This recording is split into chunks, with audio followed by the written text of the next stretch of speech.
হাই friends, মই ৰং চেনেলত সম্প্ৰচাৰিত হৈ থকা সূৰুজমুখী ধাৰাবাহিকখনৰ আজিৰ খণ্ডটো চাবলৈ বহুত বেছি ভাল লাগিব, কিয়নো আজিৰ খণ্ডটোত অংশু সোণৰ ওচৰলৈ যাব আৰু পৰি এতিয়ালৈকে অহা নাই, আনকি ত্ৰিদীপকো আহিবলৈ দিয়া নাই।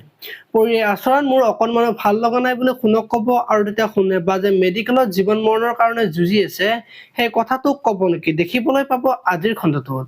এইফালে আকৌ পৰিৰ কাৰণে সোণে ব্লাড বিচাৰি যাবলৈ ওলাব আৰু তেতিয়া ত্ৰিদীপে সোণৰ লগত যাবলৈ ওলাব আৰু এই ৰাতি তুমি অকলে যাব নালাগে বুলি সোণক ক'ব আৰু তেতিয়া সোণে মই পাৰিম, আপুনি বাৰ ওচৰত যাওক বুলি ক'ব আৰু তেতিয়া ত্ৰিদীপে মোৰ দেখোন পৰিৰ ওচৰত যাবলৈ সাহস হোৱা নাই, কি উত্তৰ দিম, আপুনি এনেকুৱা হলে নহব, আপুনি ষ্ট্ৰং হ'ব লাগিব বুলি ক'ব আৰু বাক এইবিলাক কথা একো নকবা বুলি কোৱা দেখিবলৈ পাব। আনফালে অংশু আজি দেউতাকৰ ওচৰত যাব আৰু তেতিয়া দেউতাক শুই থাকিব আৰু দেউতাকক শুই থকা দেখি তুমি শুই আছা যে আজি আনন্দহে কৰিব লাগে বুলি ক'ব আৰু তেতিয়া দেউতাকে মোৰ জীৱনত আনন্দ কৰিবলৈ ভাগ্য নাই বুলি ক'ব আৰু কান্দি থাকিব। এতিয়া বাৰু অংশুৱে পৰিৰ কথাবিলাক গম পাব নেকি, দেখিবলৈ পাব আজিৰ খণ্ডটোত। আপোনালোকে সূৰুজমুখী ধাৰাবাহিকখন চাই কেনেকুৱা পায় কমেন্ট কৰি জনাব আৰু যদি আপোনালোকে এতিয়ালৈকে চেনেলটো ছাবস্ক্ৰাইব কৰা নাই তেতিয়াহ'লে চেনেলটো ছাবস্ক্ৰাইব কৰি বেল আইকনটো প্ৰেছ কৰি দিব। ধন্যবাদ।